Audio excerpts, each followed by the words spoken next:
امثال اور اس کا 25واں باب جو 27 آیات پر مشتمل ہے۔ یہ بھی سلیمان کی امثال ہیں جن کی شاہ یہودہ حزقیہ کے لوگوں نے نقل کی تھی۔ خدا کا جلال رازداری میں ہے، لیکن بادشاہوں کا جلال معاملات کی تفتیش میں۔ آسمان کی اونچائی اور زمین کی گہرائی اور بادشاہوں کے دل کی انتہا نہیں ملتی۔ چاندی کی میل دور کرنے سے سنار کے لیے برتن بن جاتا ہے، شریروں کو بادشاہ کے حضور سے دور کرنے سے اس کا تخت صداقت پر قائم ہو جائے گا۔ بادشاہ کے حضور اپنی بڑائی نہ کرنا اور بڑے آدمیوں کی جگہ کھڑا نہ ہونا، کیونکہ یہ بہتر ہے کہ حاکم کے روبرو جس کو تیری آنکھوں نے دیکھا ہے تجھ سے کہا جائے آگے بڑھ کر بیٹھ، نہ کہ تو پیچھے ہٹا دیا جائے۔ جھگڑا کرنے میں جلدی نہ کر، آخرکار جب تیرا ہمسایہ تجھ کو ذلیل کرے تب تو کیا کرے گا؟ تو ہمسائے کے ساتھ اپنے دعوے کا چرچا کر، لیکن کسی دوسرے کا راز فاش نہ کر، مبادا جو کوئی اسے سنے تجھے رسوا کرے اور تیری بدنامی ہوتی رہے۔ باموقع باتیں روپہلی ٹوکریوں میں سونے کے سیب ہیں، دانا ملامت کرنے والے کی بات سننے والے کے کان میں سونے کی بالی اور کندن کا زیور ہے۔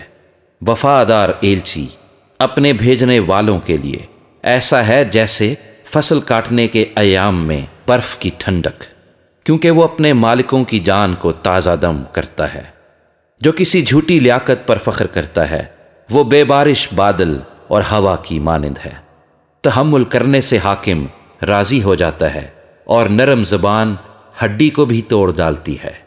کیا تو نے شہد پایا؟ تو اتنا کھا جتنا تیرے لیے کافی ہے، مبادا تو زیادہ کھا جائے اور اگل ڈالے۔ اپنے ہمسائے کے گھر بار بار جانے سے اپنے پاؤں کو روک، مبادا وہ دکھ ہو کر تجھ سے نفرت کرے۔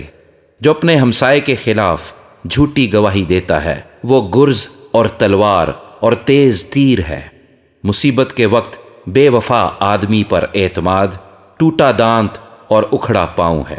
جو کسی غمگین کے سامنے گیت گاتا ہے وہ گویا جاڑے میں کسی کے کپڑے اتارتا اور سجی پر سرکہ ڈالتا ہے۔